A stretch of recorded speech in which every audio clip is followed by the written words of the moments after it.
Now, as they went on their way, he entered a certain village where a woman named Martha welcomed him into her home. She had a sister named Mary who sat at the Lord's feet and listened to what he was saying. But Martha was distracted by her many tasks, so she came to him and asked, "Lord, do you not care that my sister has left me to do all the work by myself? Tell her then to help me." But the Lord answered her, "Martha, Martha, you are worried and distracted by many things. There is need of only one thing. Mary has chosen the better part, which will not be taken away from her." Good morning. Hi, my name is Sarah Booth. I'm a freshman at Parkway West High School. If Jesus came to my school, he would see a lot of Marys and a lot of Marthas. He would see Martha's kind of schedule, always busy, never a free moment. Take my schedule, for example. I'm part of Project Parkway. I go rock climbing every other week. I do Women of West, Girl Scouts. I'm in honors math, yearbook, youth events, and I'm mentoring 2 6th graders at youth group. I attend the 8 o'clock worship every week. I work in the 9:30 service in the nursery, and at 11 o'clock I'm downstairs at Freshman Rely on God. Then I'm back here at 6 for youth group, and I leave around 8. If you were to ask me when I sleep, I wouldn't be able to tell you. I know that kids with schedules like mine, and most high schoolers do, it's hard to stop and listen sometimes, just like Mary did. If Jesus came to my school, he would see a lot of good things. He would see kids stopping and helping others pick up their books. He would see friendship, love, caring, kindness, forgiveness, and a lot of spirit. He would see kids encouraging others more. There's this kid that helped work on the freshman float for homecoming. His older brother worked on the senior float. When we won, instead of going up to his older brother and taunting him for his epic failure, like he said he was going to, he said, "Hey, I'm sorry your float didn't win, but I still thought it was really good." If Jesus came to my school, he would also see a lot of bad things too. He would see most of the kids breaking almost all the commandments. The first commandment is do not worship any other gods. The second commandment is you shall not make for yourself an idol. These commandments tell you to put God and Jesus at the top of your list. Put God before anything else. But that doesn't happen. At my school, the list would vary but pretty much be the same. First school, then friends, then family, sports, extra school activities, money, how you look. Maybe God would make the top 10. The third commandment is not to make wrongful use of the name Lord your God. This commandment means don't say, "Oh my God," "OMG," or "Jesus Christ" unless you're using their names in worship or anything of that sort. Now, I go to high school. I hear this every day. I hear things like, "OMG, did you see Maddie's new shoes?" Or, "Oh my God, I can't believe that Jack and Jill broke up. They were the perfect couple." Or, "Jesus, you're such an idiot." When I was little, whenever my parents would say, "Oh my God," or "OMG," I think that was the worst possible thing in the world, and I'd be like, "Ooh, you took the Lord's name in vain." But it's not like that anymore. The word God or Jesus, it's almost like any other word. It's almost like it has no meaning, especially in high school. As a Christian, I would like to think that I don't say, "Oh my God," or "OMG," but I do, and I bet almost every single one of you does too. The fourth commandment is remember the Sabbath day and keep it holy. This means dedicate a day of the week for God. Kids in high school, or any other school for that matter, pretty much have 2 days of freedom a week. Most kids want to spend their time going to the mall, hanging out with friends, watching a movie, going to parties, drinking, smoking, but not at church, not worshiping God or Jesus, not anymore. 50 years ago, everything was closed on Sundays, but now the only things that were open were churches and hospitals. Everything's open today. Movies, stores, restaurants. The fifth commandment is honor your father and your mother. At my school, there are some kids that talk about how they hate their parents and yell, "I hate you" to their faces, or they drink and do drugs just to make their parents angry. The eighth commandment is you shall not steal. This means don't steal anything that doesn't belong to you unless you have permission to do so. If Jesus came to my school, he would see a lot of stealing. He would see kids stealing things on accident, like how someone took my friend's tennis racket, or he would see purposeful stealing, as he would say. Another one of my friends was out eating dinner and she left her table for about 5 minutes. When she came back, her iPod was missing. Some things that are commonly stolen at my school are things like phones, money, glasses, textbooks, or homework or notebooks. Overall, those things, I think the number one thing that Jesus would see being stolen is pencils. In the beginning of the year, I probably had 25 pencils in my locker and backpack. Throughout the year, those pencils have been magically disappearing, and now I have about 4 or 5. When a kid asks, "Can I borrow a pencil?" I know I probably will never see that poor little pencil again. The 9th commandment is, "You shall not bear false witness against your neighbor." This means do not lie about someone or bring false accusation against another person. Gossip, rumors, lies. This is what high school's made of. The rumors start out true, and then another little white lie is added on, and then another, and then another. Soon the whole story is a lie. Last year, I heard so many rumors about myself that I didn't even know of.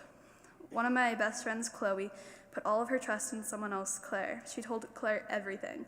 They were best friends for the longest time until something happened this fall. Now they pretty much hate each other. Claire took everything she knew about Chloe and shared it with the rest of the school, except she made up things. She lied about some of the things. Now the rumors are going around the school, and none of them are even true. The 10th commandment is, "You shall not covet." This means don't be jealous of the things others have. Even though it might look pretty or cute, you never know what a person had to do to get this thing. This commandment is like saying don't judge a book by its cover.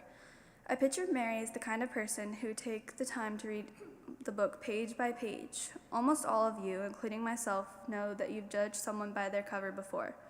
There's this guy at my school. He wears all black. Black pants, black shirt, black lipstick. He dyes his hair black. He has tons of earrings in his ears, nose, and lips. He wears chains on his pants. Frankly, I was kind of scared of him, to be honest. That's because I was judging him, and I shouldn't have. Apparently, he's a really good guy with a good heart. Don't judge a book by its cover. On my cover, you'll see I'm always at church, always smiling, and some of you know that I never shut up. If you look past my cover like Mary would and take the time to read my book, you'll see things you would read some things you wouldn't expect to read. Some really bad things have gone wrong in my life. One of my elementary school friends passed away last year. Another tried to follow in her footsteps. I have ADD, 4 staples in my back from scoliosis. I have headaches more than once a day. I'm tired, no energy, and I'm cold all the time. I usually don't take the time to stop and listen like Mary. Last month, I had to get an MRI from my head. When you're in MRI, you can't move whatsoever or else you might mess up the testing. Since I couldn't move, I decided to listen. I was listening to Joy FM through these headphones that they gave me. While in there, I was praying, and I said, "God, I don't know why I'm in here. I'm pretty sure you're there, but I feel all alone, like you're a million miles away." All of a sudden, on the radio, my favorite song, "Jesus Freak," started to play. After that, there was another song. I don't remember who it was by, what it was about, or I've spent probably a few hours trying to find the song, but I had no luck. All I remember is one line. The line was, "If your life is cloudy, God will shine the sun for you." I know that this was God telling me that He was there and He has a plan for me, just like He has a plan for every single one of you. I know I've felt God's love. I've accepted Him in my life, and I've seen what He can do. You may accept God when you're 2 or 102, or you may never want Him in your life, and that's okay. Even if you break all the 10 commandments or act like Martha and don't want to listen, or you judge a book by its cover, I can tell you that He will still love you. His love is unconditional, and He will forgive you for all of your sin. I know that I like being busy. I like doing 100 things at once. I like having a schedule like Martha's.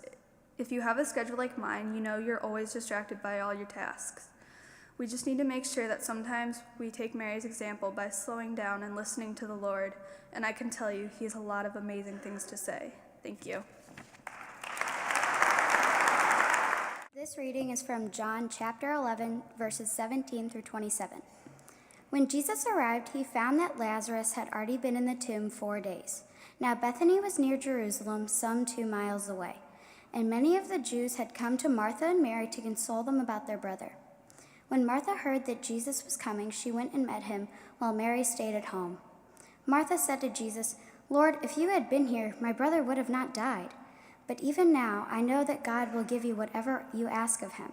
Jesus said to her, "Your brother will rise again." Martha said to Him, "I know that He will rise again in the resurrection on the last day." Jesus said to her, "I am the resurrection and the life. Those who believe in me, even though they die, will live. And everyone who lives and believes in me will never die. Do you believe this?" She said to Him, "Yes, Lord. I believe that you are the Messiah, the Son of God, the one coming into the world." Hi, my name is Kristin Solodar, and I'm a senior at Parkway West, and I apologize in advance for the stuffy nose. I'm working on it.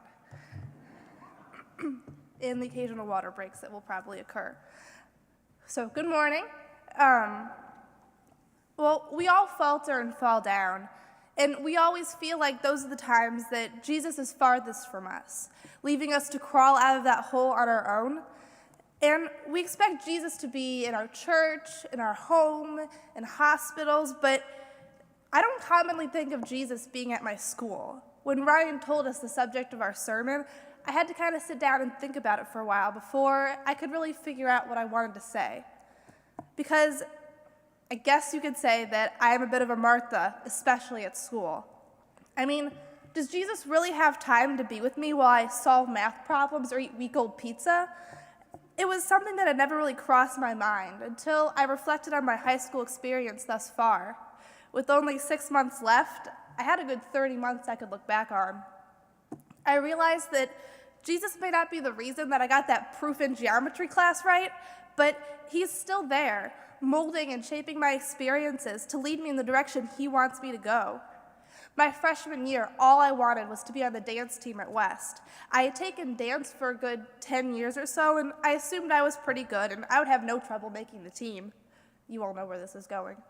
We spent 2 days learning the dance, and on the third day performed it, and then the team would be announced. We'd all walk into a room and individually be sat down and told, yes, you made it, or no, you didn't. I, of course, expected the yes. And I can still remember that day of tryouts. Of course, this was before school had started, so I had no idea what room I was in. But I was sitting in this unfamiliar biology classroom, and they led me out down a hallway into another room. And so I walked down this unfamiliar hallway and into this unfamiliar room, and I heard an unfamiliar answer. I'm sorry, but you did not make the team.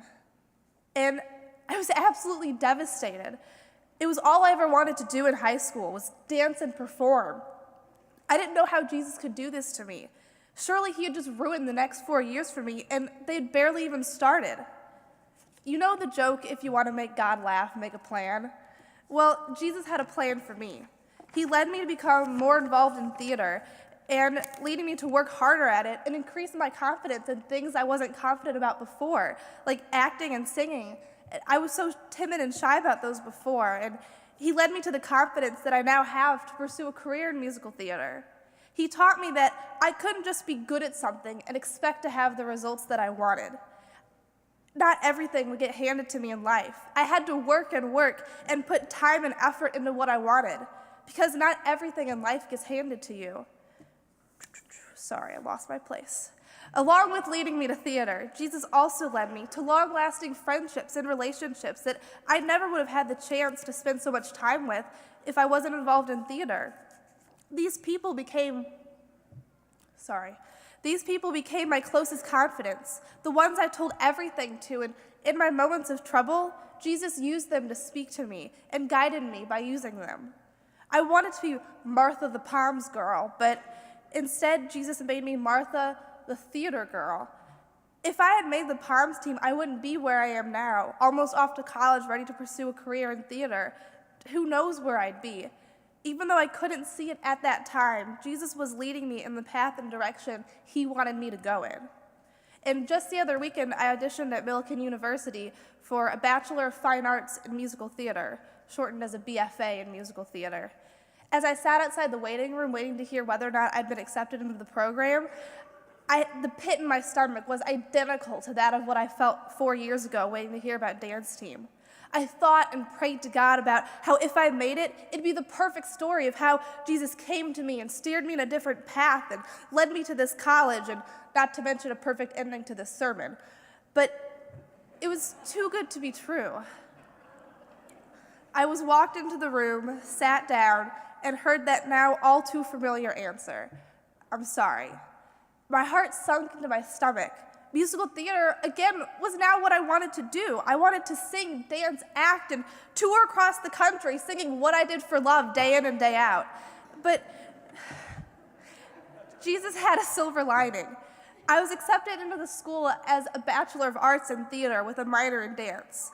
It was a different degree than the one I had my heart set on, but it was still a degree that would in the end lead me to where I wanted to go. At first, I was too upset to see it, but when I realized what Jesus had done, I had to smirk to myself and say, Well played, Jesus. Well played. Once again, I had made a plan that I was so set in stone on that I'm sure Jesus just couldn't resist coming up and fiddling around and tweaking and changing things just a bit. Sure, the BFA was what I wanted, but maybe the BA was what I needed, and sure, Jesus knew that. Maybe the BFA would be too hard for me, and I'd never be able to learn at a pace that was right for me, leaving me behind and in the dust and never able to pursue my dreams. Perhaps the BA would teach me everything I wanted and needed to know, surround me with fun-loving classmates, and train me to be good enough to pursue my dreams. Just because my major doesn't have the title I want it to, doesn't mean I still can't pursue my dreams. Just because that experience I had didn't end with the Cinderella story that I wanted it to, doesn't mean that I won't have one someday. Just because Jesus didn't tell me his plan from the start, doesn't mean he doesn't have one for me. Sometimes us Marthas are so wrapped up in everything around us that we have a hard time adjusting and stepping back and seeing what's truly important. We become so set in our ways that it's hard for us to step back and see that Jesus is at work in our lives everywhere, even at school. If we just take a step back and see that Jesus is truly everywhere, that experience is magnificent. Jesus has taught me so much and led me to so many epiphanies throughout my high school experience. And from these experiences, I've realized and now know that no matter what I do, whether it be titled as a BFA or a BA, I know that Jesus will lead me in a path that will make me successful in his eyes. Thank you.